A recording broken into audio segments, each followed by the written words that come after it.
आप किसी भी चीज़ को लेकर चिंता करना छोड़ दीजिए, क्योंकि हमारी चिंता कोई और कर रहा है।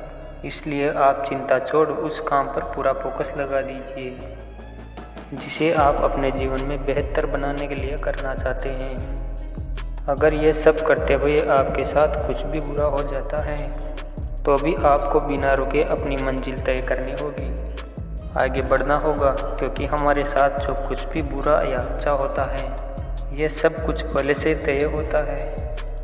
इसलिए इस बारे में चिंता करके आप अपना समय बर्बाद करेंगे और कुछ नहीं। भलाई हमारी इसी में है कि हमें बिना परेशान हुए अपने बहुमूल्य काम को तय सीमा पर पूरा कर लेना चाहिए।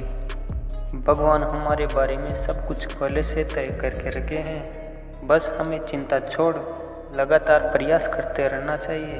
अंत में हमें जो मिलता है वह मिल जाएगा। इस कहानी के माध्यम से आप ऊपर वाले की मर्जी को समझें। दो लड़के एक आश्रम में काम करते थे। वे दोनों अपने गुरु की दिन रात सेवा करते थे। उन दोनों लड़कों में से एक लड़के की बहन की शादी तय हो गई थी। वह अपनी बहन की शादी की तैयारी बहुत ही धूमधाम से करना चाहता था, पर उसके पास पैसे नहीं थे। उनकी स्थिति उनके गुरु बहुत ही अच्छे से जानते थे, पर वह भी उनकी मदद नहीं किए।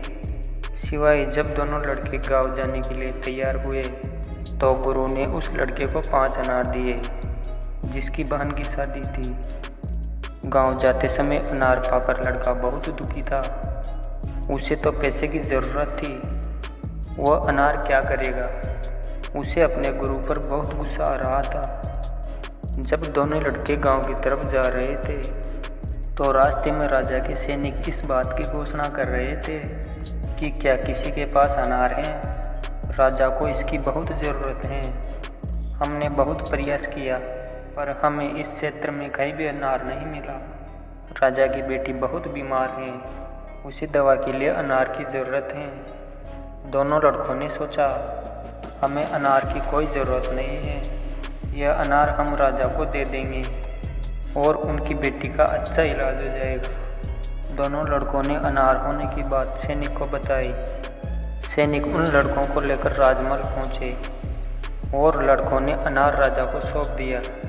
राजा ने उन्हें इसके लिए बहुत सारा इनाम दिया, पैसा, जेवरात और बहुत कुछ। उस लड़के की बहन की शादी बहुत धूमधाम से हो गई।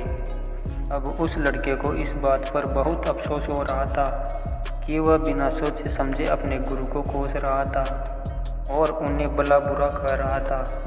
मुझे आशा है कि को यह कहानी अच्छे से समझ में आ गई होगी।